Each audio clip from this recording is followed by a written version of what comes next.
So we're starting on the second night. This is Saturday night. You all have been back at Durandal, spent the evening there, despite the events that occurred previously.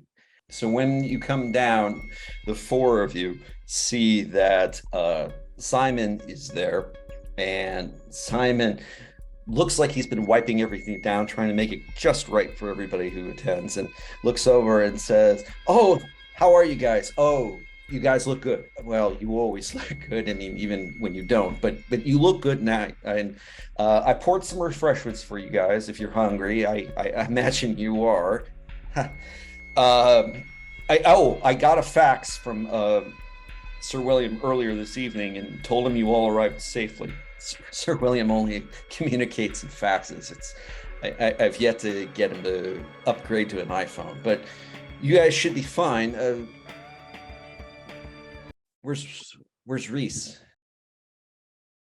When Reese wakes up the next night, the room that she wakes up is much darker than what she had gone to sleep in. Even though she had doused the lights, even though she had extinguished the lights before going to sleep, when she awakens, the lights are somewhat on, but not in the way she remembers them.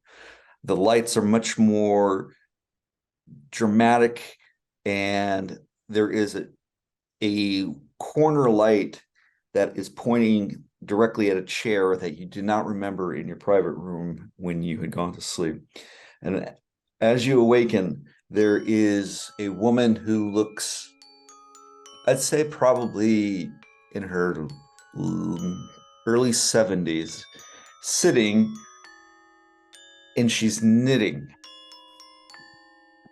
And she's wearing glasses, and she's just focusing on her knitting for a few moments. And then she looks up at you. I've been waiting for you to awaken, dearie. Am I actually awake? I don't recall inviting you to my room. Actually, I don't recall inviting you to my city. Oh. Uh, I also wanted to confirm that I made sure that for the rest of the evening that the perimeter floodlights were on. I understand what you had told me, and well, I did go through the security camera footage, and well, I didn't see anything specifically, but I assume that maybe something, was happening. I took the best precautions possible. Mr. Guatemala, you wanted to see, if I remember correctly, you wanted to see the warming stones. Yes. Great. Okay. So all of you guys enjoy yourselves. Mr. Guatemala, let me walk you through and actually show you the warming stones. Would you mind joining us? Fine. Nothing better to do tonight, it seems, than run errands around here. Just want a second opinion on this. Well, Okay. we'll provide an opinion. So you two step outside while the rest of you are in the kitchen. Miranda comes downstairs. She has her headphones on, or actually not her head. Actually, no, she does have her headphones on. The Beats by Dre, and she goes through and she's looking around. She takes them off, and even though she takes them off, you can still hear the music. It's extremely loud that she's listening to, and she's looking at everybody and goes, "Where's Reese?" So do you prefer the door open or the door closed? I think closed is probably better at the moment. Yes, I can see that. And she looks over, and almost like a spotlight lights up the door that is part of the bedroom, but it looks like it's a different shade of color than what you had gone to sleep with. So you prefer the door closed. Interesting. Well, I can understand that. I prefer the door closed myself. They never understand, do they? The difference between wanting to have the door open or the door closed. When I was a little girl, I think I remember that I preferred to have the door closed before going to sleep because it's much better to have it unknown than to have the door open, isn't it? I suppose that's one way of putting it. But then I realized something, that when the door is closed, you're never quite sure what's on the other side, do you? She looks over at the door, and the door handle starts jittering because you had locked the door before going to sleep, and it's shaking, and you can hear something knocking on the other side.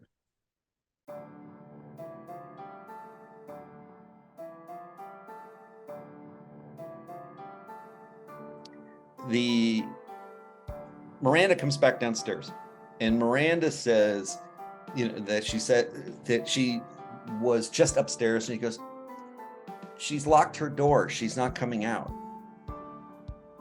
Really? Yeah, I knocked and knocked and knocked, and I asked her, if she's willing to come out, and she just screamed at me, No. She must know about the art show. I don't know. I get the impression that Reese is not someone that wishes to be disturbed at this point. And honestly, I don't feel like I want to try to disturb her. She probably wants to be alone. She may want some food. We could send Simon up when he's done. No, I believe you mean Simon with some of the, I don't know what, Tangerine Dream or what the hell this stuff is. Sure, with the tang.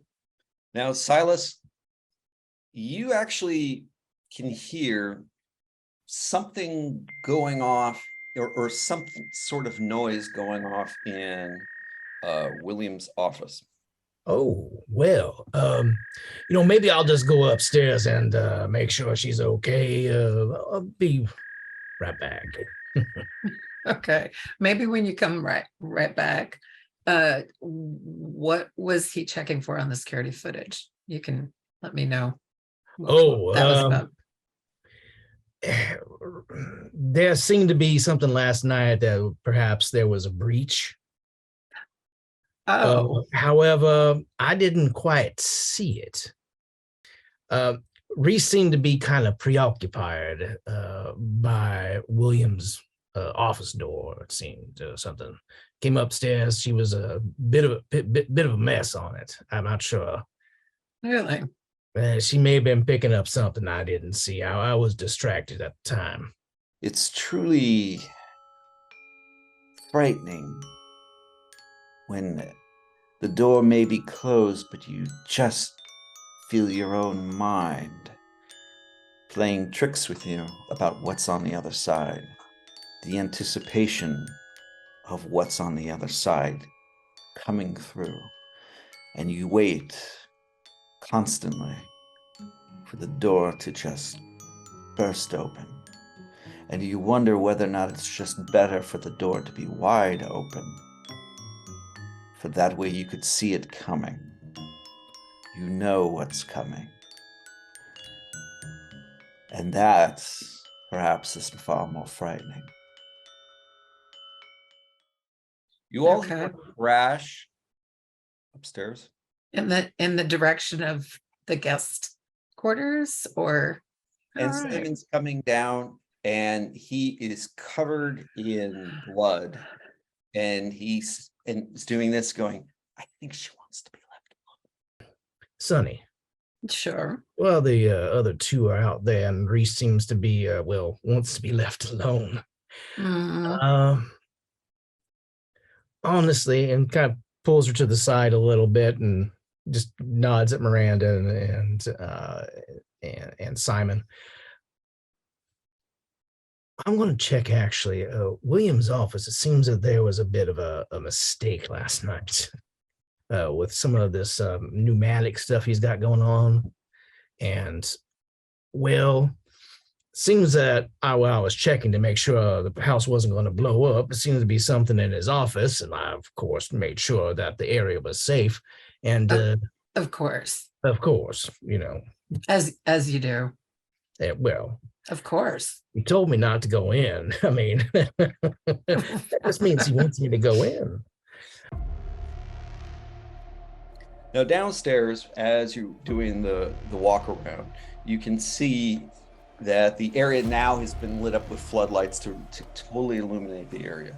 And Simon is continuing his description of it, and he's pointing out that the what he calls the warming stones is a 5-point consecration, which basically creates an overall perimeter that's secure, and all of them have been inlaid into large stones that are set into the landscaping. They're pretty standard war glyphs that you've seen in the past, Ron. It's not anything that's extraordinary. It is obviously more of an advanced technique to be able to place multiple of them to be able to create a continuous perimeter, but it's nothing that a advanced member of the pyramid couldn't be able to provide. And obviously the good Dr. Thesinger did provide that for William the Black at some point. And he continues with it, taking a look at it, saying, oh, well, yeah, you see, I don't know what they do, but they're like those sonic things that drive away moles. The wolves won't come like within 100 yards of this entire area. The Tremere, Thank you. are, they were really, top of the line. Well, before, anyway, but these wards are, keep the ground safe. And just in case in the utility locker, we do have silver rounds that are available just in case. Plenty of weapons are also in there as well. Nothing too extraordinary, mostly like hunting materials like shotguns and things like that. But if you do, the key is actually in the kitchen. Just please don't shoot me. Are they using the same kind of security at the Chantry that William is using here? As far as I know. That's confidence inspiring. Gabriel, I think we should start thinking about a plan B. Like where to stay? Exactly. Do these things catch fire? Well, I'm certainly examining the wards that have been laid down, but also keeping an eye out on the perimeter, as I find this whole location to be very insecure for myself, knowing that the Tremere laid down the security and what happened at the Tremere Chantry. So I just feel it's a very vulnerable position here. I am stepping away from this to make a quick call. Right. Okay. So you're doing, let's say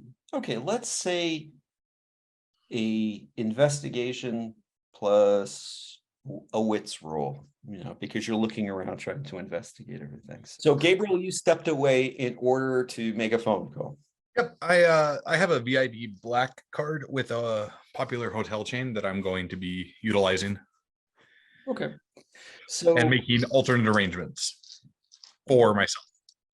That would be very interesting. And okay. Everybody else. I'm not going to be a jerk yet. That's fine. Ron, what was No your successes? None? None. Gabriel, why don't you do an insight plus wits roll? I want to instill confidence in my ability. One success.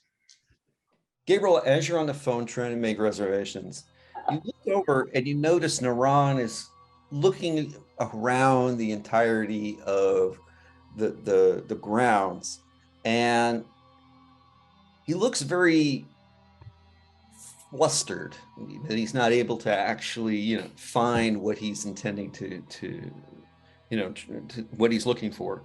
But more importantly, it's very clear that he's irritated with himself that he isn't able to find, that he isn't being more successful. So Naran comes back with a disappointed look on his face.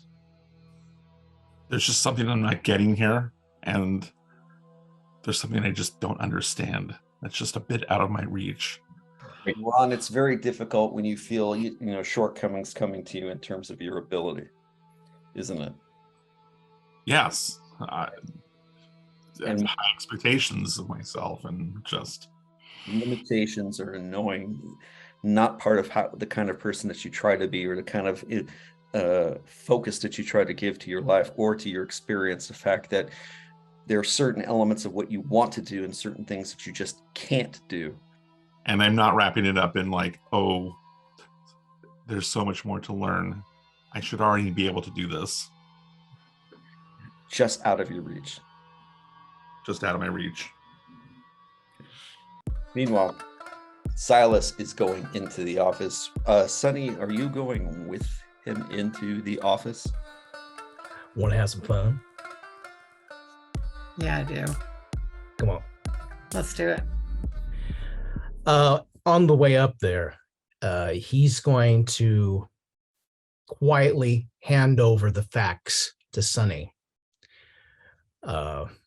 Something when I was up there before, from the looks like from up north, looks like there was an incident that they wanted reported to Mr. Black. Seems there was an individual that they thought he was probably on PCP or something, but when officers shot him, he didn't go down too quickly. Matter of fact, it took several rounds of some high caliber weapons. It looks like they're thinking the boy was hopped up on that PCP, I think it's called, but I don't think that necessarily is the case. Where was this? He says, looks at the facts again, like over your shoulder. I think it's up Vancouver, by the looks of it. Interesting, isn't it? That is interesting. Sonny, as we're getting up there, I'm wondering something. I'm not asking for specifics or anything, but all of us were brought into this for supposed unique talents, and we all owed Billy a favor. We did. Do you think we're here to babysit or be scapegoats? The latter. All right. I'm not the only one. I'm not casting aspersions on anyone's abilities or skills, but yeah. This doesn't seem like we just brought in for babysitting. No, and wasn't she just with Grandpa? Like, send her back up there. And I'm not going to go into details, of course. It's it's a personal thing, but let's just say Billy and I owed him. It doesn't necessarily mean that he and I got along well. Same. I see. Same. This, once again, feels more like a scapegoat. As a reminder, how the Williams office looks is that there is a large desk and furnished with a lot of brass and iron fixtures. There's a bookshelf as a reminder that it has just multiple books there. And on the desk itself is a journal that is on a desk blotter with a pen set near it and an ink font. And there's a plugged in fax machine facing across. Actually in the corner, which didn't actually come up into gameplay, there was a bronze bust there that's there. And on the side of the desk, just behind the main desk, is a cradle with a felt covered opening that is covered with a bronze cap that's right into the wall. This is what got me in here he points that. This is what got me here last night. By no fault of my own, there seemed to be a rupture downstairs in one of the lines. I found it with one of my toys, and I just was kind of curious because it sounded like there's some noise up here. So it looks like he's got some sort of messaging system. He's got the same thing by his bed. Sonny, just to point out, when Silas says his toys, he opens up his jacket and you can see that tucked into his belt line are several daggers specifically, and it looks like the actual hilt of the daggers are all bone. So there's no metal associated with them. They all look like bone daggers that have been carved into incredible sharpness. Oh, Just helps me get through some unusual situations when I'm flying, and I like to keep some of my old friends close. There's also, I as see. I said it last time, and I apologize to interrupt, there's a book that's actually tucked into the corner of the desk. Is that the Salem's Lot one that I had seen before? Mhm. I kind of look over. I'm just nosing around things, going towards the fax machine. I pick up the book and show it to her. really? It's funny. Can I pick it up? Just thumb through the pages. It's been read many, many times. Certain pages have been folded, or like the corners have been folded on it. There's nothing written specifically in the book itself, like notes and margins or anything like that. Huh. So, is there anything on the fax machine right now? Yeah, something came up. All right. Well, I grabbed the first one if you would like to. Ladies first. Certainly. Okay. Meanwhile, so Naran and Gabriel, you are being led back inside unless there was more elements that you wanted to investigate outside. I would like to use Sense the Unseen, my Auspex power. I have 2 10s.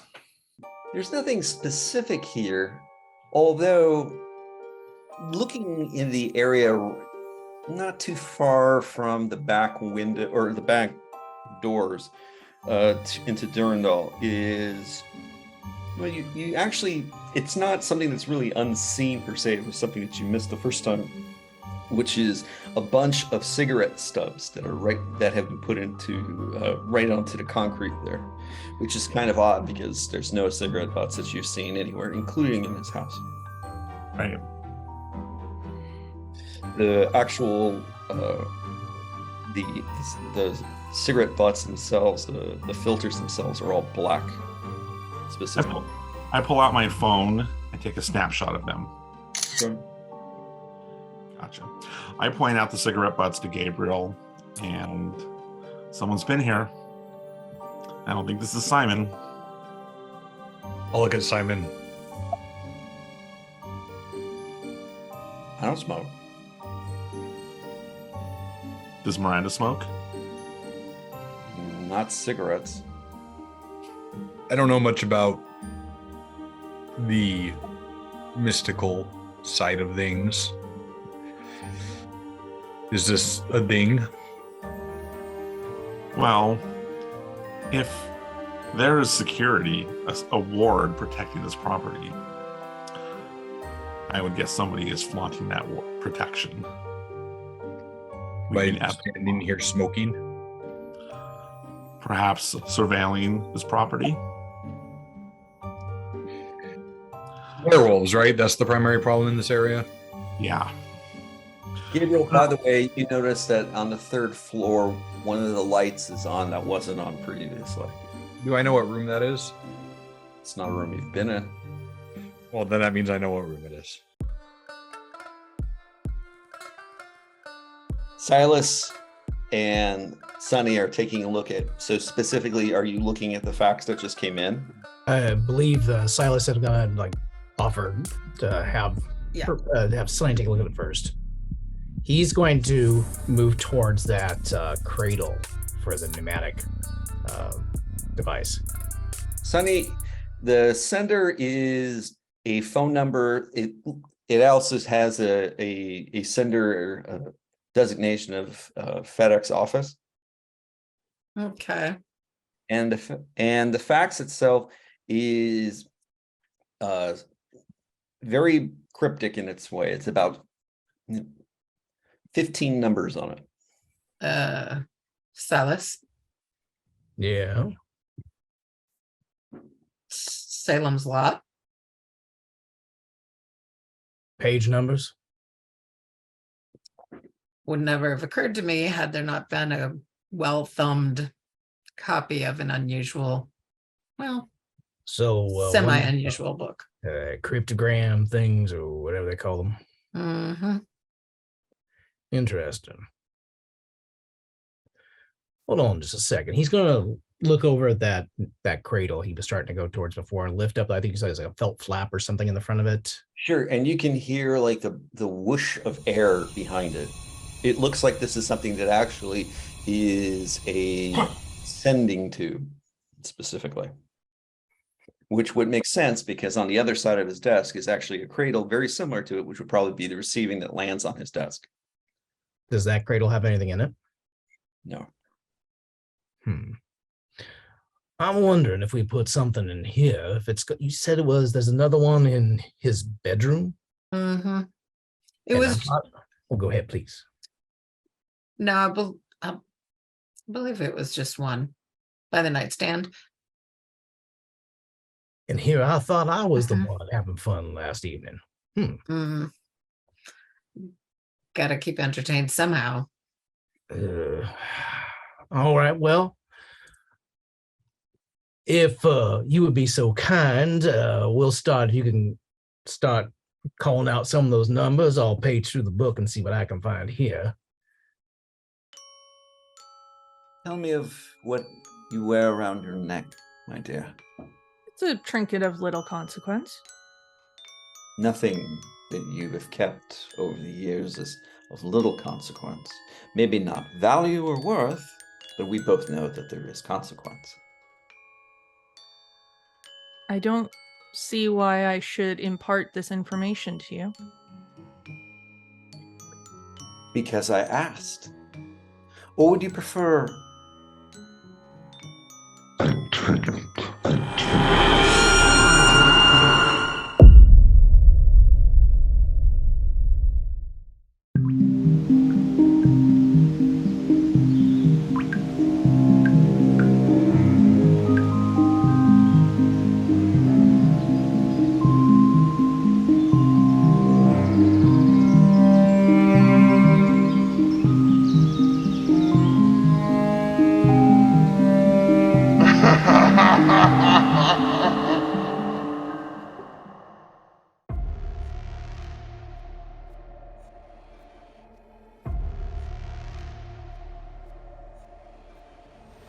Gabriel and Naran, I assume that you're being brought back in or brought back into the house with Simon. Inside. I want to go see Miranda. Okay. Gabriel? I will go find these yahoos and Thank you. I will head to the study we are not supposed to enter because I've seen Mhm. the light. So I'm just going to go there now. Upstairs in the third floor, Gabriel is walking up and he can see that the door is open with the light on, which he's assuming to be the office of William the Black. On the other end of the hallway, he can see Naran knocking on the door of Miranda's bedroom, calling out to her, and both of you can see that right there on the wall is this big stain of blood with a glass that's been dropped down onto the wall as if somebody threw it. As you come up, Miranda opens the door, and Naran, she's actually put on her makeup and she's actually dressed, she's actually not wearing her the sweats that she was wearing yesterday or last night. She was actually dressed up in a dress and in a relatively presentable appearance that looks like she's ready to go out, and her hair is done and what have you, which is actually quite fast, the fact, comparatively speaking. And she looks at you and goes, "So are we gonna do this?" We're going to do this. How are you?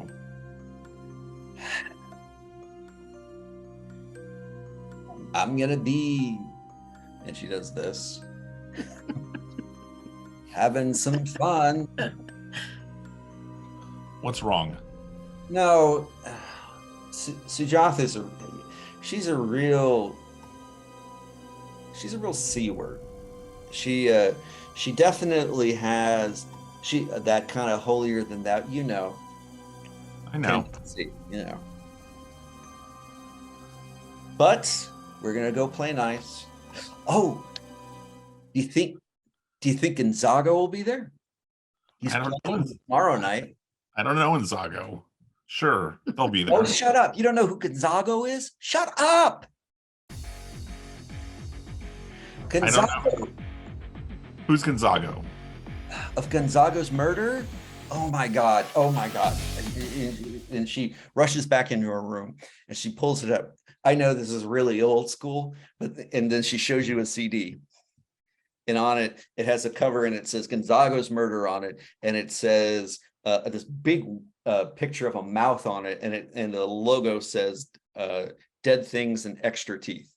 And she shows it to you going, this is the Prince's child. He's on tour right now. He's doing a total stat. It's so cool. Well, maybe Oh my this. God, we should listen to him as we're going to the art showing. Oh, that would be so cool. If the car has a CD player.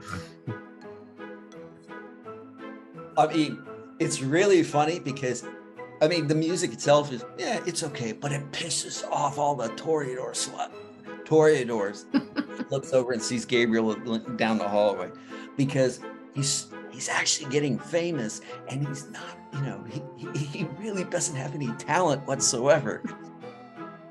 Did I overhear all this?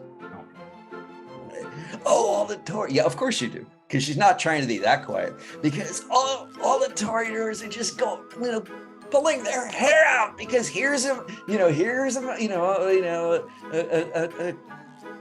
we don't call him crazy, a Malkavian that is, you know, being able to be considered, you know, this great musical artist. He's not a Toreador. Isn't that so awesome? It's pretty cool. I mean, anything that shakes things up, I'm for. Is this down the hall from us, or is this on Yeah, you different can floor? hear the pitter patter of Miranda's, you know, excitement over there. Yes, Gabriel. Okay. They're in the study, right? And the door is just slightly ajar. Okay, so I'm gonna pull the door shut so it clicks loudly and then lean against the wall and just kind of hold it shut for a minute. Okay, so Silas, Sonny, the door closes up to the office. Well, we could hear stuff, right? So I'm gonna zip to the door. Do I sense somebody's on the other side of it? It's a pretty good guess when you Yeah. open it and it doesn't actually move much. Ah, bless his heart. He's protecting us. Wait a minute. You know, oh, you know. Okay. Hmm. Bless his heart. I knew I liked you. All right. Well, you got the facts? I got it. I want to take a little light reading.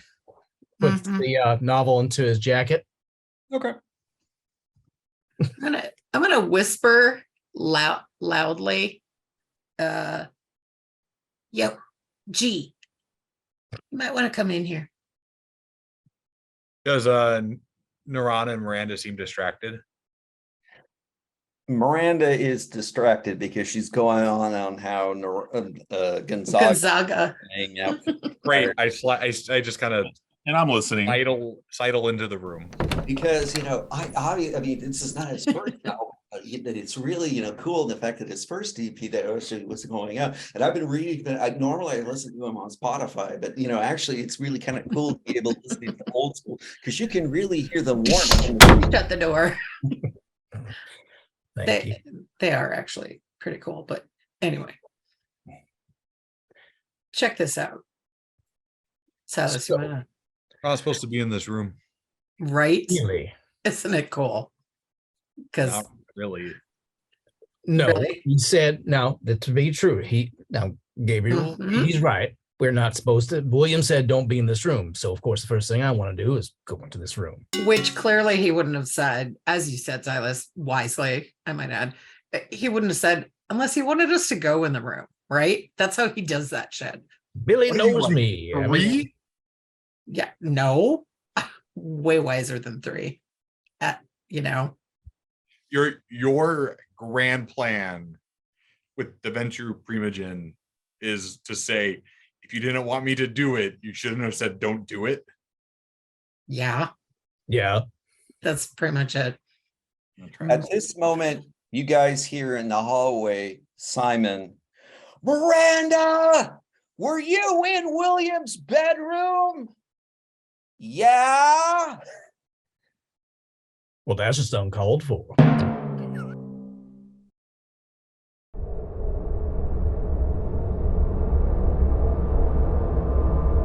Before we get started, who's driving?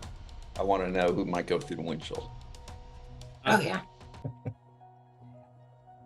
Sonny is? huh? I'll drive. Oh, okay. If no one wants to drive, I'll drive. All right. Shotgun. I don't have to do this very often. It's probably like riding a bike. What are we driving in? If she actually says that, I will gently try to take the keys. I would say that. One of the Broncos specifically. I So will go. despite everyone's best attempts to try to get Reese to come out, she just won't, and makes it very clear that she wants you guys to go without her because of her shouts of no. So the trip into the city is relatively quiet as you are headed over the 90 freeway bridge to get to downtown. The 90 freeway bridge, as I described, it goes across Lake Washington. And once you're in downtown, the streets of Seattle start becoming very circuitous and complicated to navigate, some of them having strange one-way turn or one-way traffic or left turns that don't make any sense, multiple streets that seem to be blocked off.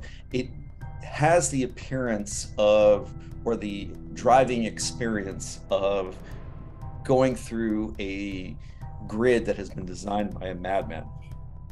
And while you drive through certain sections, you can see large areas of homeless camped out directly onto the streets with camps and areas. And some of them look very touched as they stand in the center of the street in a slight daze, only to be aroused out of their days when a car honks at them to move. And as you drive, there is occasionally a graffiti that you're seeing on the walls. A lot of it's gang related. Some of it looks like it's protest. And of all of the protest graffiti that you see quite a bit of it saying over and over, "Riot Girls Not Dead."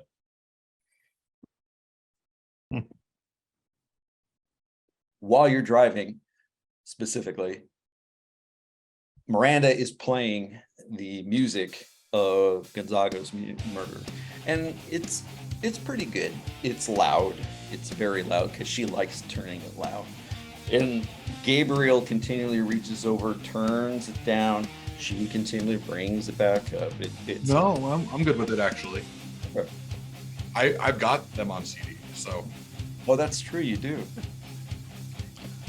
I imagine with the music being loud, there's a lot of hand gestures and kind of leaning in if we want to communicate with each other. Yeah. So we've got Gabriel's driving. Who's shotgun then? Oh, well, if nobody else is calling. I'm going. Silas will take it. Okay. All your All right. So while we're driving, we get like to a stop sign or something, or a stoplight or something like that. Silas pulls out the fax, just kind of like nudges Gabriel, shows him the fax with the numbers on it, then puts it back, brings out the Salem's Lot book, page numbers, we think.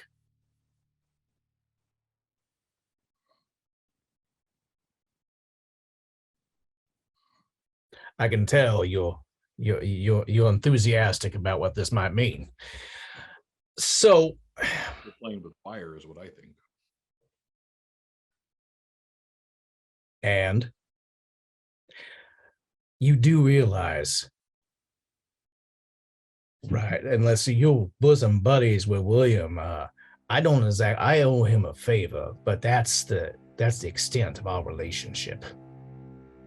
Except a lot of mutual misunderstandings. Was it because you do things like break into his study? He's done worse. Trust me. Oh, I know. We're being said. I think and kind of looks back at Miranda. And she's like, just bipping along. Yeah. Sir, I believe we are being set up for something. Yeah. So I'd rather go in knowing as much as possible.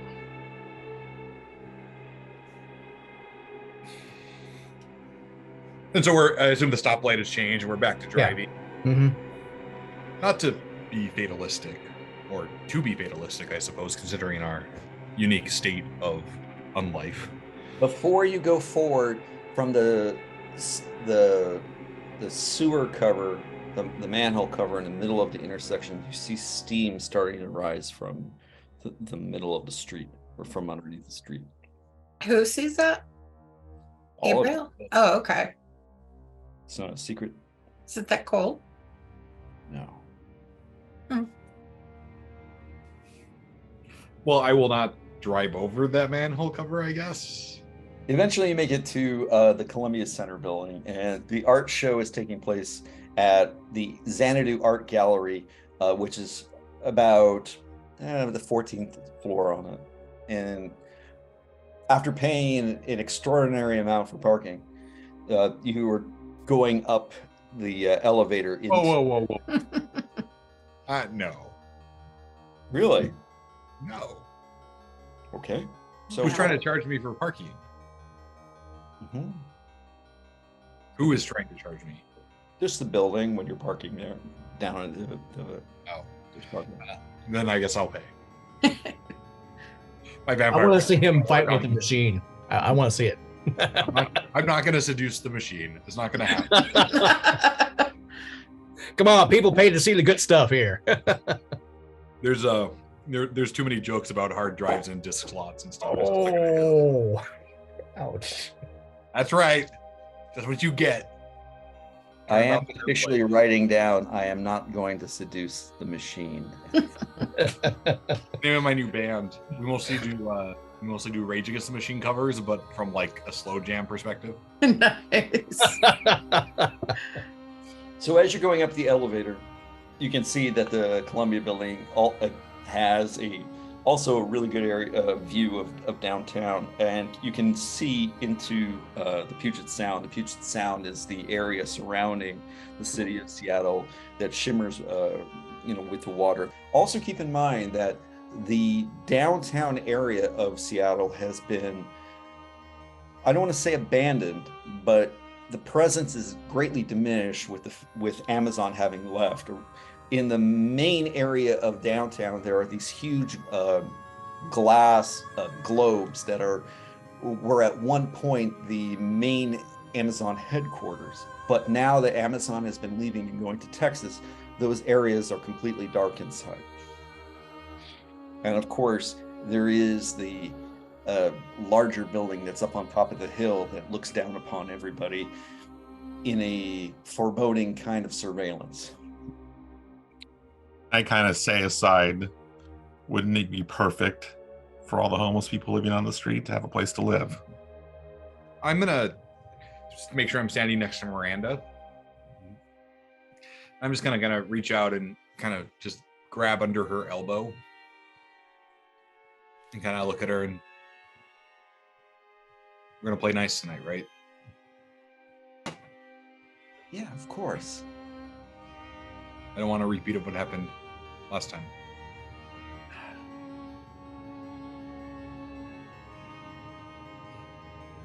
I'm spirited. Spirited So- doesn't have to mean stupid. Don't get confused.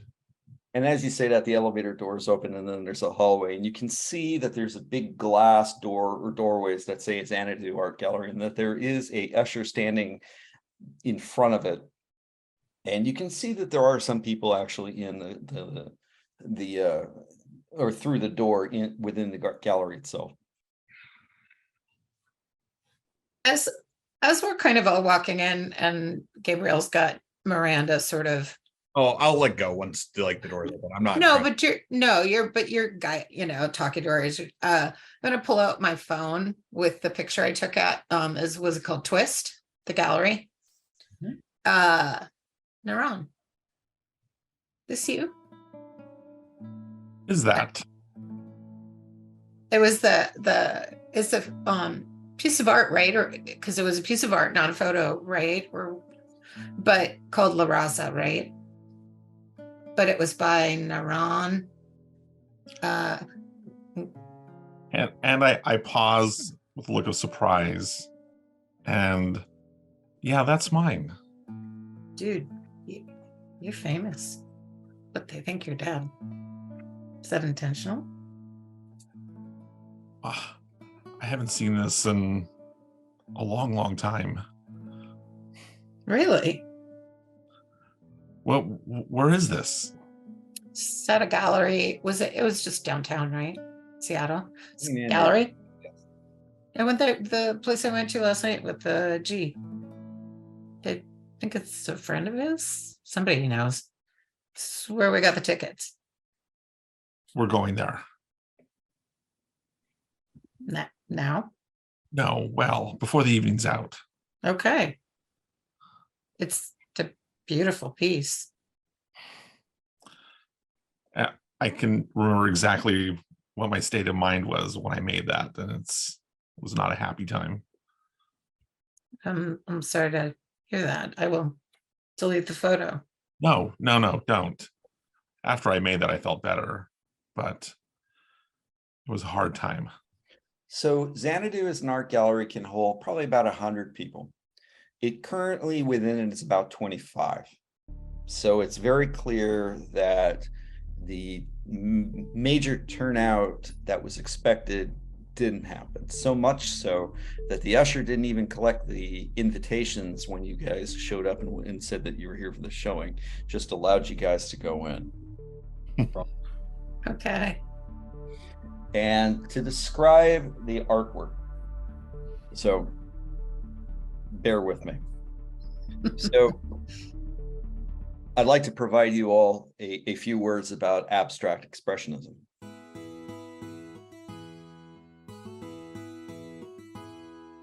So as an artistic movement, abstract expressionism emphasizes the artist's liberty to convey emotions and attitudes through non-representational means. Often, the artist will challenge the viewer to define the meaning of their artwork by using the fluidity of their actions and movement during the painting process, usually to express their emotions or their own inner essence. Abstract expressionism flourished after World War II, primarily in New York City, with Jackson Pollock and Lee Krasner and William de Kooning being some of the more prominent artists of that style. And despite its appearance, the design of abstract expressionist work is very specific. It may appear random, but it's anything but. And each stroke, each color has a representation to it within the artist, the most raw expression of their inner emotions possible. Having said that, so when you look at the artwork, they are large white paintings that are done in the abstract expressionist style. And they are all surrounding a round room. And it looks like paint has been splattered of the three primary colors on each one of them. And over a side in one section, you can see that there are these large canvases right up against the wall. And then there's a painter's tarp that's right up against it. And you can see sitting on a table three paint mixers, and they have like the cans of paint in them. They are not turned on yet, so I'm just pointing it out. So for Naran, this is because of Naran's experience with our history. Naran, this is everything that abstract expressionism is not supposed to be, because it's very clear that the artwork is completely, or the art that's been splashed against the canvases are pretty much random. And Gabriel, you feel nothing while looking at these. These look less than a kindergartner's type of work, because at least the kindergartner is trying to do a specific design or has a specific intention, and there is no intention behind what you see.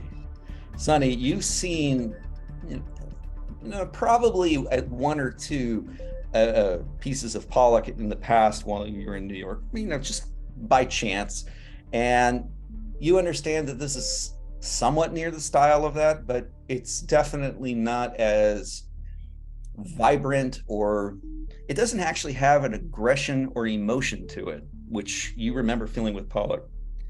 And Silas, this looks like every other piece of art you've ever seen in your life. Looks like shit to me. You actually say that out loud? Yeah. Silas is not known for his Nope. filters. I'm good for it. I'm just glad somebody said it and it wasn't forced to be me, so you can deal with it.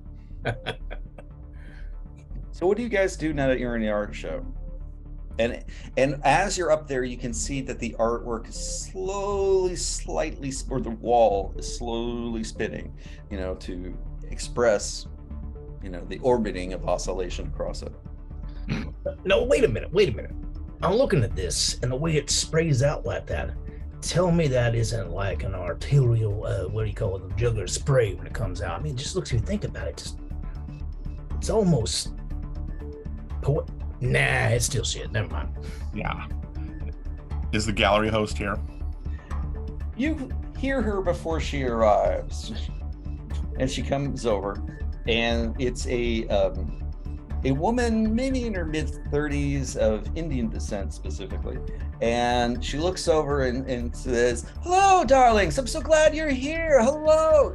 You've never met her in your life, but she's approaching all of you as if she is your oldest, dearest friend. She leans into you, Naran, does that on both sides. It's so, thank you for coming. Thank you. She goes over to Sunny. Thank you for coming. She goes over to Silas. Oh, don't touch me, woman. And thanks you for coming. Mm-hmm. She turns over to Gabriel and goes, "Oh, Mr. Darcy. Well, this is a surprise."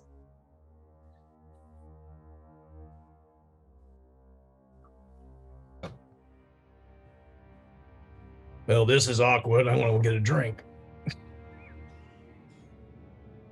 I didn't know that, and Silas walks, I didn't know that you were coming, but I'm so glad you're attending. That's so nice. Would be rude not to. Oh, people are so busy these days, and because of all COVID, of course, it makes everything so difficult, but it's so sweet of you attending. Who are your friends? Are they, who are they? I will actually, Gabriel will actually make very polite and sort of professional introductions for everybody. Not the kind of the business, like, don't give away too much, but here's the basics. Let's move on. Oh, so nice to meet you. You, Naran, you said? Naran? Yeah, Oh, Naran. Oh, hello. I thank you for coming. I'm Sujatha. This is my show. And so I realize you may not know much about art, but this is intended to show an overall theme of overall change and adaptation, and the fact that we oscillate through our existence, changing with every revolution. I don't know if you have ever, know anything about revolution, but that's what this is all intending to be about. Pieces of my soul. It's very specifically parts of my feelings. Oh, okay. This is your artwork. Yes. Isn't it magnificent? I know, it's not something that you probably know very much about, but it's really intended to be next level. I mean, I know I haven't done anything in quite a while, but this definitely shows I still have the touch. May I ask a question, Miss? Now, I'm not much of an art aficionado. I'm more of kind of like a Thomas Kincaid. I love the way he puts those lights in them. But yes, but when are you going to finish Gabriel's walking away.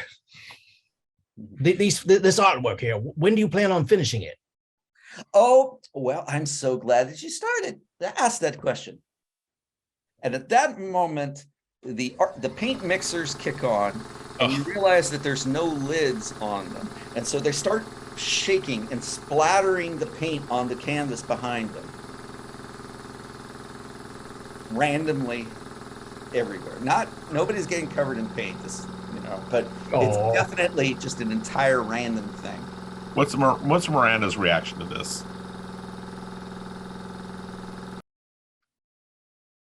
I don't get it. Yeah. Let's go. I go to Gabriel, Sonny, and Silas. I'm like, let's go. Are you sure? Because I was just really getting into the whole thing and this all ovulation or whatever thing, like Simon said. Oh no, you can't leave. No. Gonzago is coming tonight. I know Gonzago promised he would be here. His people said that he'll be here. That his people are here somewhere. But you've got to stay for Gonzago, and of course, you need to meet, some of the lovely people here. Gabriel, the primogen of Vancouver's here, as a matter of fact. Christopher, I don't know if you've ever met Christopher, but he's absolutely lovely. You should meet him, and more people are coming. I promise you, more people are coming. Well, we have other places to be, but thanks for letting us see your artwork, and keep working at it. And so, Gabriel, are you really going to leave? No. Because did you realize that by doing that? I am aware. We're not leaving. I would also like to know if this is a mixed event or is this all kindred? Are there? Oh, it's what? Nice dark corners for dark deeds, perhaps. Yes, as a matter of fact, you can see that there are people who are actually drinking wine that are being served, and I'm gonna. And speaking of that, you can you can see that there's a outdoor patio where there's a couple of people smoking. There's a guy out there that's smoking. He's got a leather jacket on. That's just trying to weather through. You can even see him through the glass. You can see different people looking at the artwork. Everybody's trying to be very polite. There is by the way, a gentleman that is sitting on a couch. His feet are up on it, and as I said, this is not snow weather. This is but this is late January in Seattle, so it is very cold. It's about 38, 40 degrees. But this gentleman here that's sitting on the couch, he's wearing an open shirt. He is completely ripped. He's got long hair. A bit of a goatee on it. He's not wearing shoes. His feet are propped up onto one of the arms of the couch, and he's just looking around with this kind of weird smile on his face, just looking back and forth. Is the general vibe here that people are having the same feeling about this artwork? Yes, and the general vibe, and you don't need to roll for this, is that everybody's here out of kind of obligation. Some of them look like they're absolutely mystified. Some of them look like they're slightly embarrassed, either for themselves for being there or embarrassed for the artist. A couple of people there are obviously enjoying what's going on. They are absolutely grinning. As a matter of fact, there is this one woman that's out that's just looking at a different painting, and she's got a full neck tattoo, and she's even got a little star here on her hand, and she's got full arm sleeves, and she's just looking around, and she's got the biggest smile on her face you've ever seen in your life. Oh, well, I'm gonna I'm going to mingle, being the being the people Yes. person that I am. I want to go over to that lady with the tats and Oh yeah, I'm intrigued by both, to be honest. But I'll go cruise kind of by leather jacket guy, and then head to the carved out of wood person. Moran? I want to sit down with Miranda and explain to her everything that's wrong here, That's and excellent. give her a bit of an art lesson. Okay. Okay, I and have my sketchbook out. Gabriel, what are you doing? Besides, Do I know what Christopher looks like? Christopher is the gentleman on the couch that Yep, has I the shirt was- open. Yup. That makes sense. I was afraid of that. That has the no shoes and the Oh yeah. Thank you for coming, Gabriel. I do appreciate it, despite the fact I know that sometimes the clan's a little hard on you. I know this, but you know, you're showing a lot of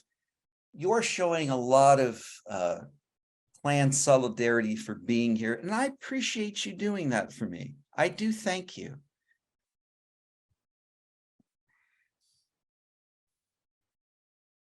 You're welcome.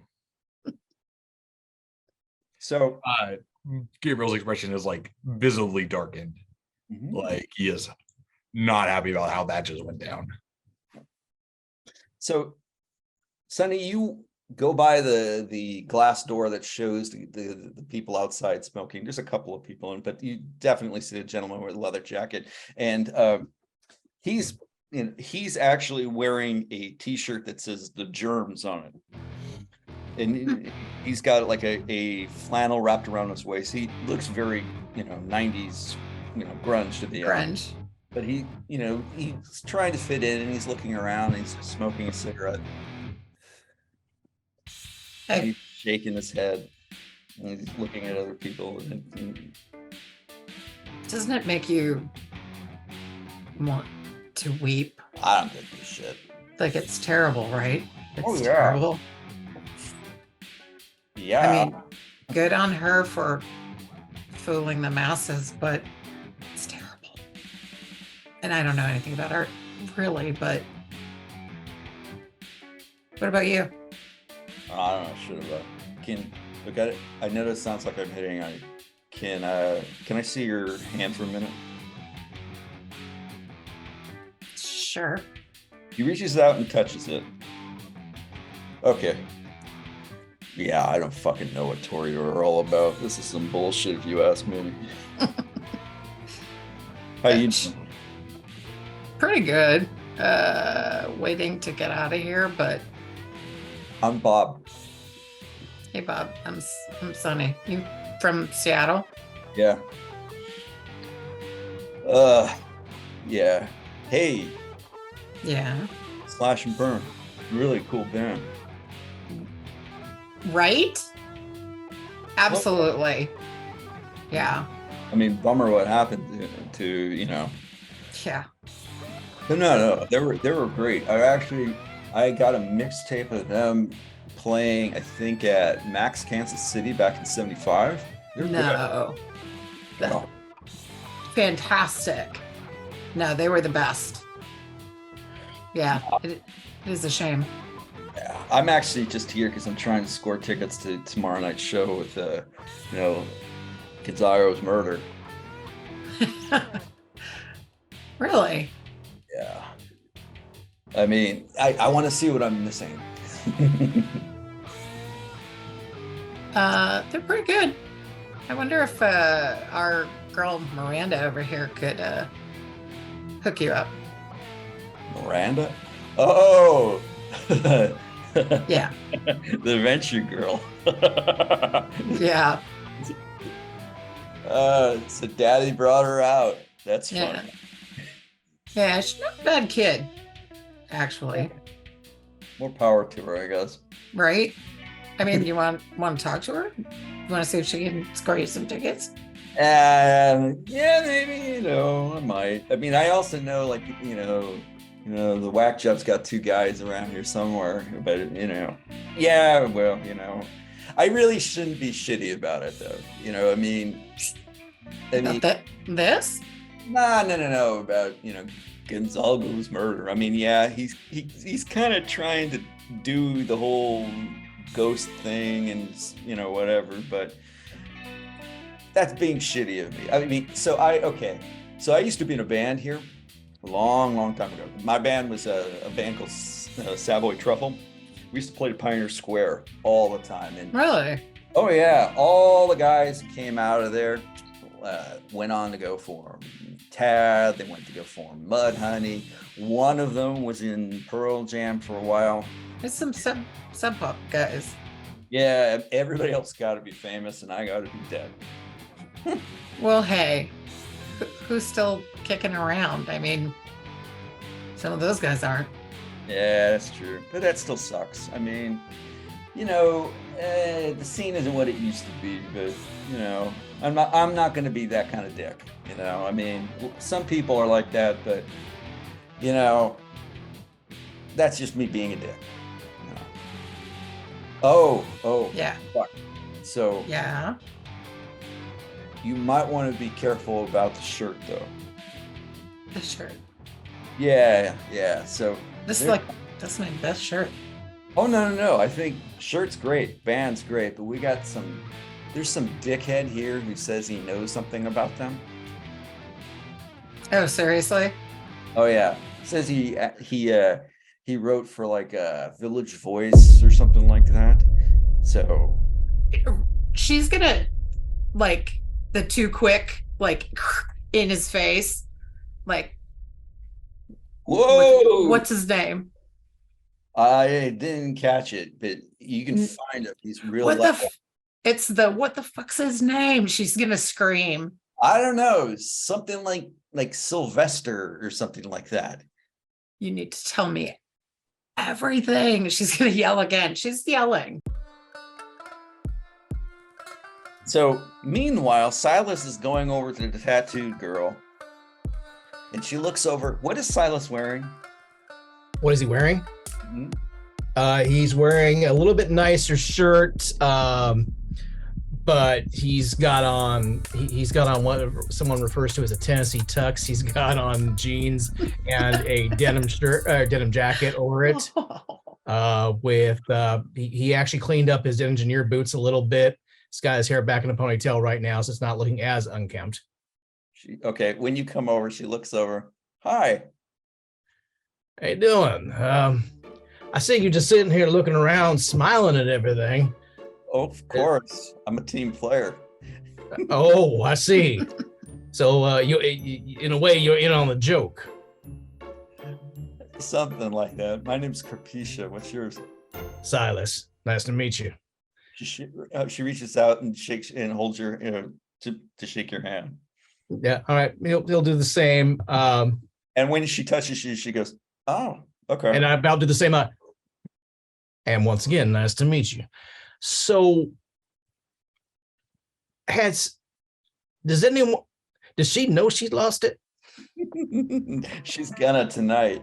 She invited the entirety of the West Coast to come out here for her great unveiling, and well, it's me and it's Christopher over there from Vancouver, and Oh, he's the one with the one, no shirt, no shoes. It's okay. All right, got yeah, it. dude, yeah, the one that looks like he's Chris Cornell, you know. Yeah, that's him. Oh, and and she's pointing over at Gabriel. I'll be Gabby. Oh, you know Gabriel? Well, recent acquaintance, you could say. Ah, so you weren't invited. I wish it had stayed that way, actually.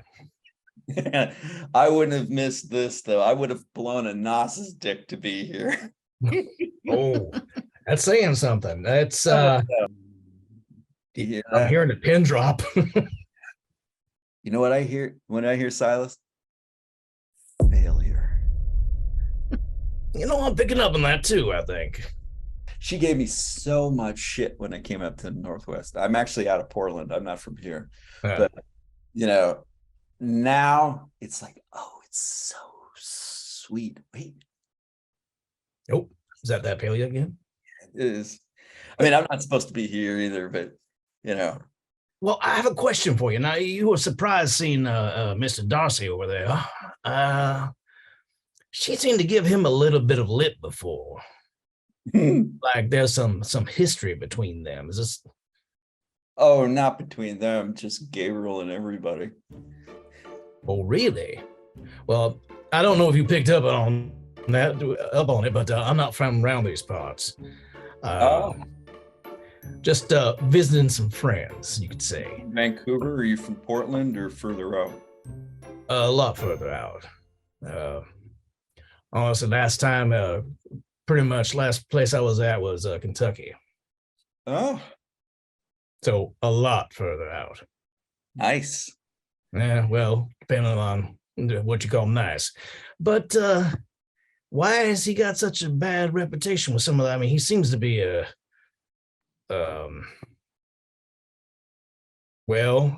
upstanding individual, I guess.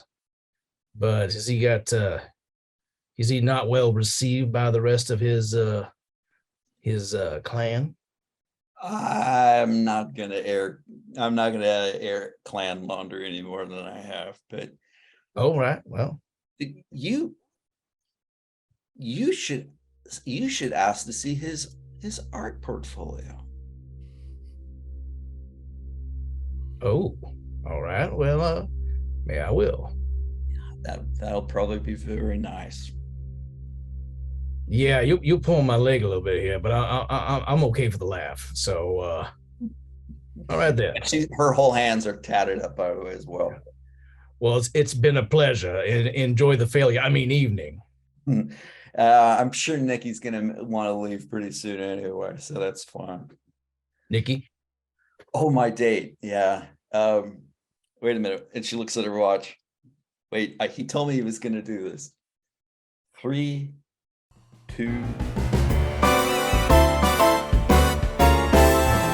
And then the doors swing open. And you see this gentleman that's wearing this velvet tuxedo jacket, bright red shirt, and he's carrying a small pink box, and he's going, "Have I missed it? Hello, Sujatha, looking good, looking good." Oh, this is gonna be You good. can see that she is not enjoying it, but she's making it very clear that that she's putting on airs because he is there, and he's walking around saying, "Hello, how are you? Good to see Christopher, baby. Oh yeah, that's right. Shoes are for losers. Loving it. All right." Walking around, hey, and he goes and he walks over to Gabriel and goes, "Hey, how are you? How you doing? Hi." So he has not met Gabriel. Okay, this gentleman, just to point that out. He's walking around. Oh, Chris, we're gonna talk. He's walking around and he's looking, and it looks like he's looking for somebody, but he's just doing this kind of walk around. Oh, I like this guy already. He loves coming to these. He actually brought a Bruja to the performance of La Boheme last year. Oh, it was the best. She screamed out halfway through it, "Hey, isn't this Moulin Rouge?" Well, almost seems like he's making an entrance. Oh yeah, Vidocq almost had her head over that. So that's pretty, but Mrs. Rigby calmed him down, and so it's okay. Oh, that's probably the best advice I can give you. You see that gentleman over there in the shadows? And she points over in the corner, and then there is this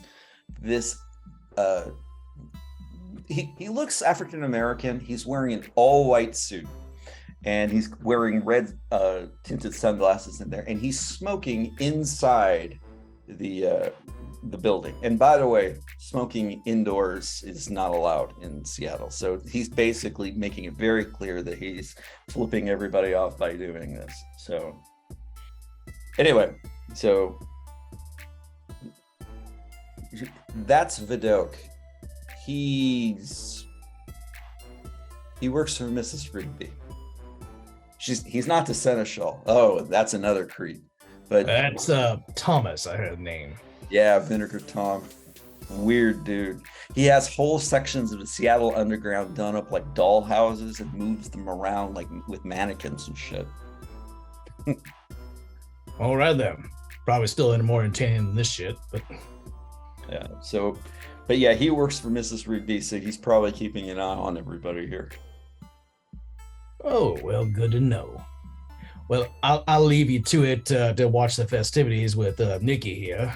Should be Oh. entertaining. Nikki's the truth is that no matter how bad this shit is, Nikki's gonna buy every single one of these paintings. All right then. Real patron of the arts. Ah, he's just doing it to fuck with her. That still works. He's buying all the artwork, so they're going to invite him. What's more of a dick in the eye than that? Not much. If you ever want to get any ink done, come down to Portland and she hands you a card that says Carpetia's studio. I might just have to pay a visit after I'm done with enjoying the local hospitality here. Sure, get a little bit. It'll stay probably a couple of weeks, maybe a month if you decide to, if you don't get, pushed too much through you. You'll be good. Be fun. Yeah. Hey, I got a question. Some people told me also I may want to kind of taste the local flavors, so to speak. Some folks were telling me about don't want to go to some parts because of a furry problem. Are you talking about East Side? Yeah. Yeah, it used to be. Well, we used, I don't live down here, but the Tremere used to be able to block them off, either them or Sukalo. Have you met Sukalo yet? You'll know him when you meet him. The point I've heard of him, yes. the point is, since the Tremere died, like Sukalo can't keep all of them from coming in. And we actually, from what I've heard, we heard that there was actually like some of those kind coming out onto as far as downtown. They get whacked when they get here, but crazy sons of bitches. Well, I'll have to keep an eye out. Thank you. Appreciate it. Naran, while you're explaining this to Miranda, a gentleman wearing a black velvet tuxedo jacket and a bright red shirt and slacks comes by, and up close you can see that he has deep black bags under his eyes. Even for somebody that would be considered kindred, he definitely has up close a unwell complexion, and he's carrying a pink box. Up close you can see it says on the side of the box voodoo. And he's looking over and he's saying, Miranda, darling, I haven't seen you forever. Come up, give Nikki a hug. Come on, give Nikki a hug. And she stands up. That's it, sweetheart. Hey, how are you? I'm Nikki. Naran. Hi. Nice to meet you. It's fun here. What's that? What's in the box? Donuts! I brought them. Yeah, Portland, we're famous for voodoo donut. I'm trying to, I got clearance from Mrs. Rigby to be here, so I'm just trying to show I'm sorry. My name is Nicodemus Della Pasalia from Portland, but everybody calls me Nikki, and you can too. Nice to meet you. Yeah, so anyway, I just decided to come out, shake some hands, see some art, meet some folks. You know how it goes. I did ask permission, you know what I'm talking about. Oh, have you met the missus yet? A lot of laughs. Do you have a tie? No. It's okay. You know what? I actually have one in the car. If you're willing to, if you're interested, for you, obviously you're a friend of Miranda here. Usually I charge, a couple $100 for it, but for you, I'll give it to you for 20. Well, what's this about a tie? Oh, don't worry about it. You reach out to Nikki about this and you'll be fine about it. All right. So it's okay. Hey, you should come down to Portland, my friend. It's gotten so much better since we moved in. No more riots. We're cleaning it up nice. It's so nice. We're really making it something special down there. Oh, hey, I see who I need to see. Gerald, baby. And he walks over and he's going over to this corner where this gentleman is sitting reading his phone, and he's coming over. Hi, how you doing? Let's talk. And he walks him over to like another corner of the section. And then all of a sudden at this moment, paint again. Great. I asked Miranda, what's that guy's story? Oh, Portland. Nikki, he says he's Della Passalia. No. He's Giovanni. Great. You want to go see some real art? Eventually. Oh, I'll be right back. And she goes and she hustles out for a moment. Silas does notice her start to take off, looks directly over at Naran, raises an eyebrow like, I will just kind of throw my hands up. Who knows? shakes his head and starts to pick up speed. It was going over to Gabriel, but just stops and turns going towards Miranda. Miranda started to, if she looks like she's leaving the area, he definitely is keeping on top of it. Okay. What are you doing, Gabriel? Besides hating your very existence. I'm gonna go over to Christopher. Sooner I swallow this apple, the faster I can get out of here. Sure. He looks over. Gabriel. Christopher. I'm surprised you were invited. Oh, I wasn't. Oh, like Carpetia. I'm in town working. So you came in with Miranda. That's kind of interesting. Where's William? He's working. We're all working. Is he okay? Yeah. He's just had some matters tonight that made him unable to come, so he asked some of us to escort Miranda. Let me guess, he went up to Vancouver. You know, I am fortunately not privy to his whereabouts. Well, despite what you may believe, not all the Toreador care for threesomes. So I don't really spend a lot of time with him anymore either.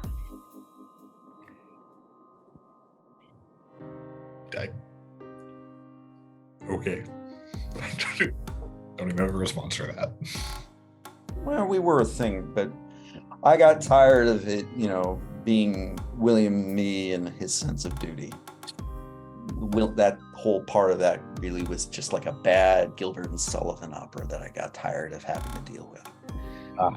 No, you know Ventrue. So sucks pretty bad, doesn't it?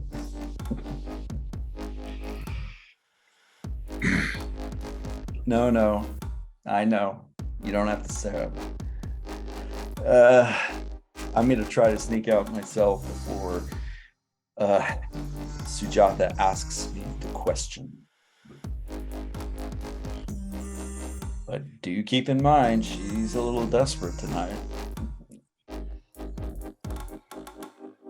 Unfortunately, I have other tasks at hand. I'm surprised you brought her. I did see you two come in. Wasn't there something about the Bruja and the Nosferatu and Look, Christopher, you know as well as I do. I don't know what you're playing at. I'm just playing. Oh. Yes, there was. Yes, I am still doing the favor that William asked. Meanwhile, in the outside lounge, as you know, Sonny is got Bob pushed against the wall, asking all these questions, peppering him with it. Christopher comes out, and Sonny, it's the very, very muscular, very well good looking man looking at the two of you. Am I interrupting something tawdry?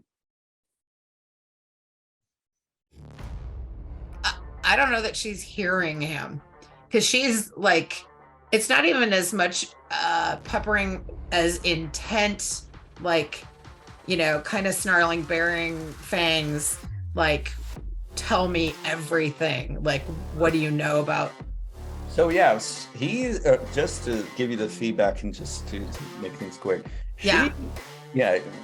He is telling her, like, the guy is like bragging that he worked for the Village Voice and the Rolling Stone, and he's been here for the past hour just being an obnoxious bore.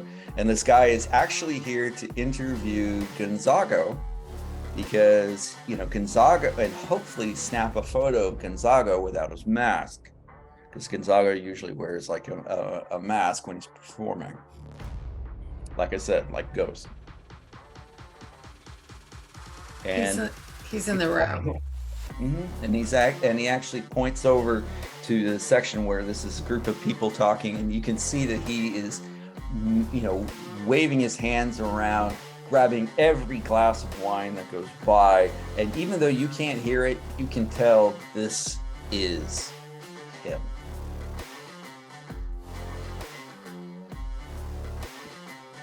Christopher is looking at you as you look and goes, "Oh my, you're going to kill someone." Eventually. How nice. Yeah, I've waited a long time for this. I don't want to interrupt. And he goes back in, closes the door. And Bob looks over and goes, "Hey, he's not my friend. I don't give a shit what you do to him." "Oh, no. Actually, I do give a shit. Fuck. Okay, look, we don't really have a primogen here, but if you kill this son of a bitch here, both of our asses are going to be taken out to the cornfield. So don't fuck with him here. All right? If you want to go get him down on the street, you want to go get him in Pioneer Square, you want to get him Capitol Hill, I don't fucking care. Hell, take him to Whidbey Island for all I give a shit. And never coming back. But not here. Or at least let me leave first." Okay. She is like an audible sigh, like with her whole chest, like trying to contain it. And it's like, because he's right, and she's not going to lose this opportunity. You're right. What'd this guy do to you anyway? He fucking badmouthed my boyfriend, and he's going to die. Disgusted by this whole scene. So just walking around. A body language of contempt. And you hear over your shoulder, "Are you an artist?" I turn around and see who says it. Gentleman in a white suit. He's wearing red sunglasses. He looks African American. Does my contempt communicate that? More than somewhat. May I see? I show him some of my work. And he goes through it. "This is excellent. Much better than some other pieces that I've seen." And he's just glancing around at the walls. My name is Naran. "I'm Vidok. I work for Mrs. Rigby." Oh. What's this deal with the tie? "Oh, Mrs. Rigby believes in etiquette, although she doesn't always understand it very well. So she believes that if you are in her presence, you should be showing etiquette, and if you don't, she usually asks me to cut someone's head off." Noted. "Nothing personal." What's going on here? Why is this happening? "Oh, Sujoth is trying to be relevant. What about you? Why are you and your friend staying at William?" Doing a favor for him. And as I mentioned that, I do the scan around, looking beyond this gentleman for Miranda. I believe if you're looking for Ms. Miranda Mathers, she's gone down the hallway to a commissary area. At least I am assuming. She'll be fine. She's being watched, as are you. Well, we're supposed to be the one watching her. So William have all of you, Mr. Darcy points over at Silas. I'm assuming he's Gangrel, the woman in a leather jacket. Yeah. He's looking around.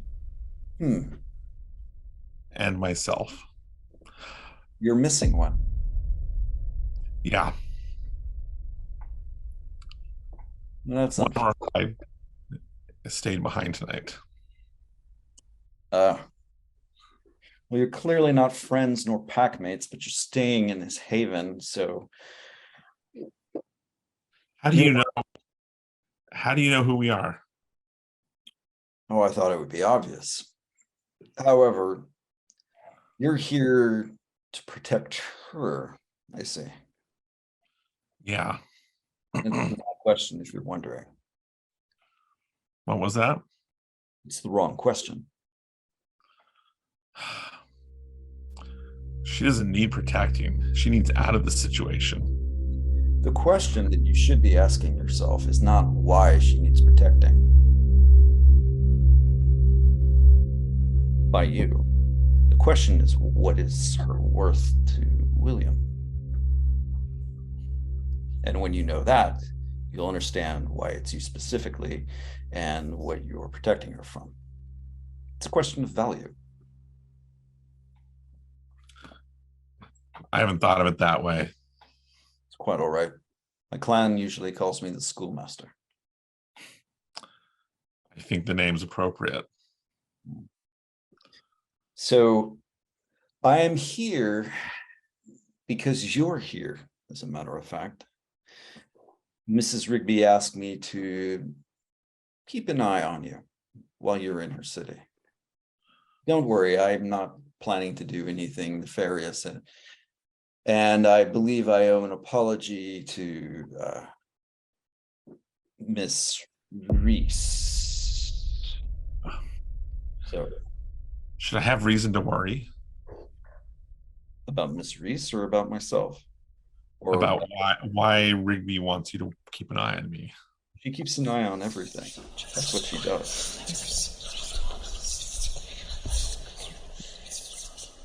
Where are the rest of the Tremere? They're dead. All of them? Your clan mostly. There was, if I understand correctly, a ghoul of some sort that was working with them. Great. That man I haven't seen though, although I must admit I didn't keep close tabs on Tessinger and his little band of well, I was about to say little pigs. No offense, but they kept calling the big bad wolf, and eventually the big bad wolf blew them down. Yeah. It was no secret. Thessinger was obsessed with what he called the werewolf problem.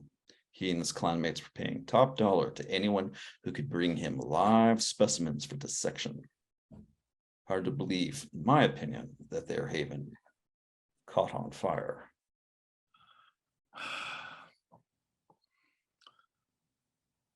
Huh. I give a puzzled look. See, now I'm starting to find you interesting. We'll be seeing each other again. Oh, one more thing. Be careful of talking to the loud gentleman from Portland. He wears that cologne to cover up the decomp.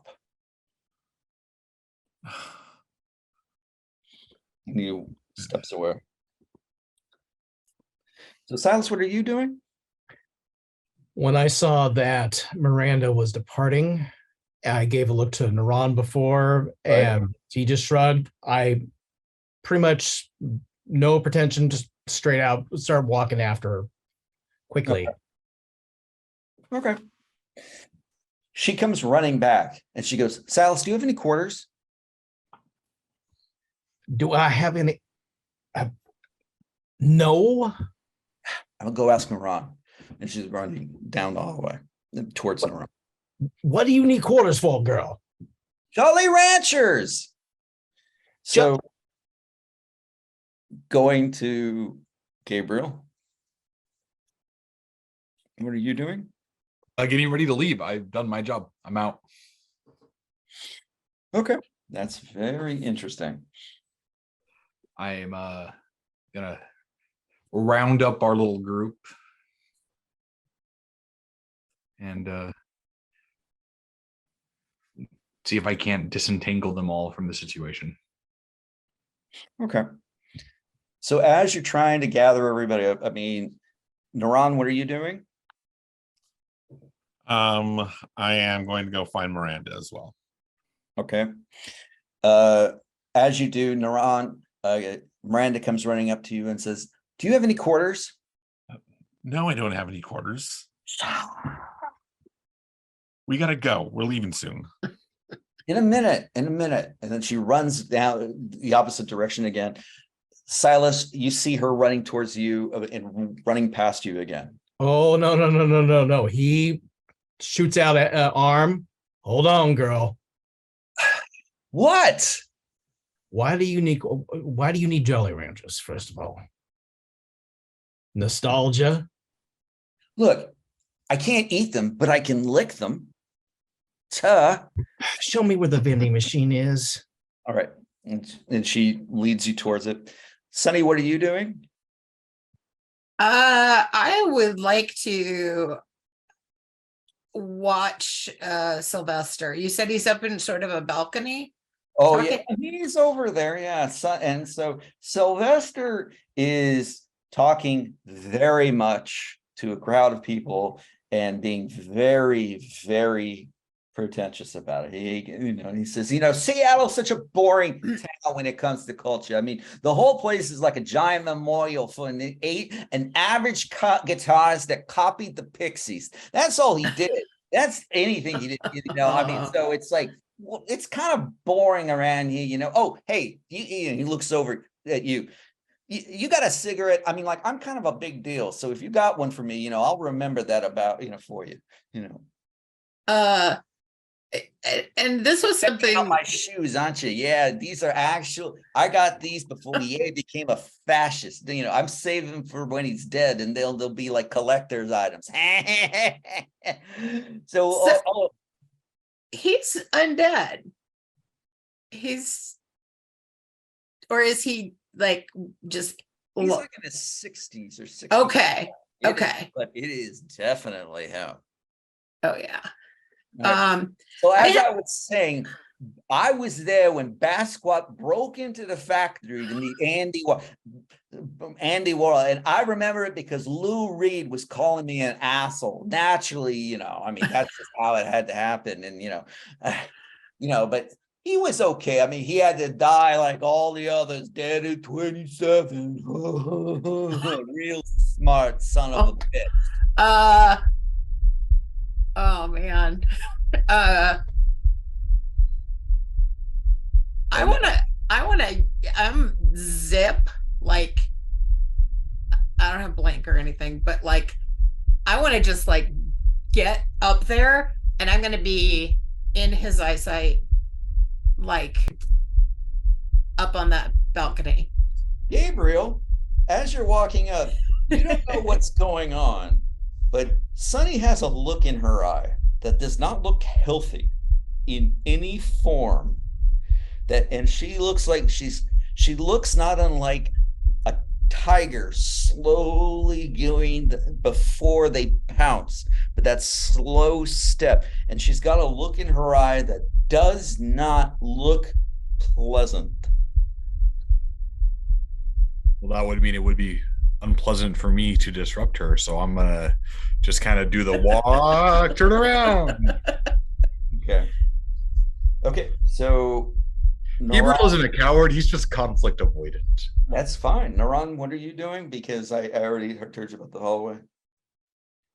I'm gonna go to Gabriel. We need to leave. I'm sick of this. Oh, I'm sorry you're having a hard time. Sujatha comes up. She goes, "Are you having fun, Gabriel?" Yes. Unfortunately, we need to get Miss Miranda back home to Durandal. So we will have to leave a little earlier than anticipated.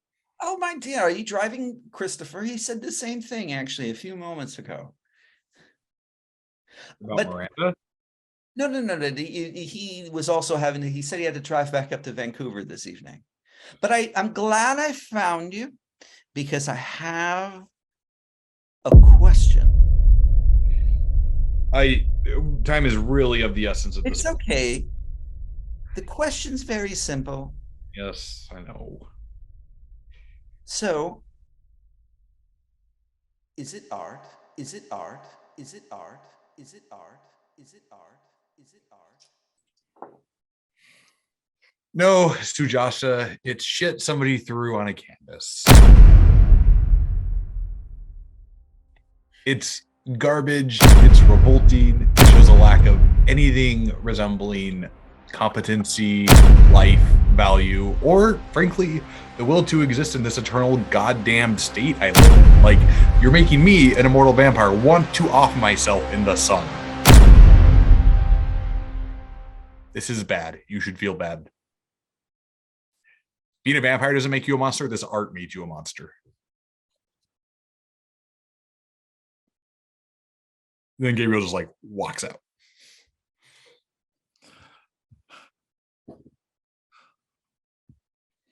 Okay. Well, I didn't.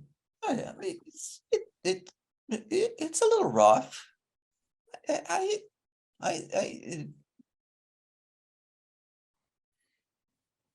What was your name again?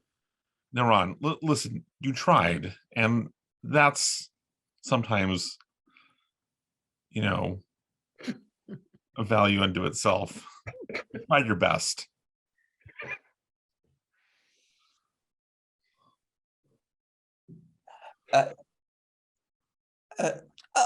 Hello. So good of you to come. I'm so happy you are here. Thank you. Thank you for being here. Have a good night.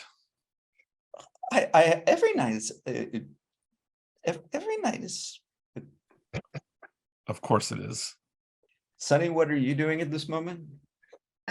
Well, I vamped up to the balcony, and I'm going to position myself, like get up there speedy, position myself, I don't know, 20, 30 feet away from him, but I'm within eyesight. So much open space on this balcony, isn't there? Very malevolent, sort of, but 16th floor. I'm Jack Nicholson breaking through the door phase.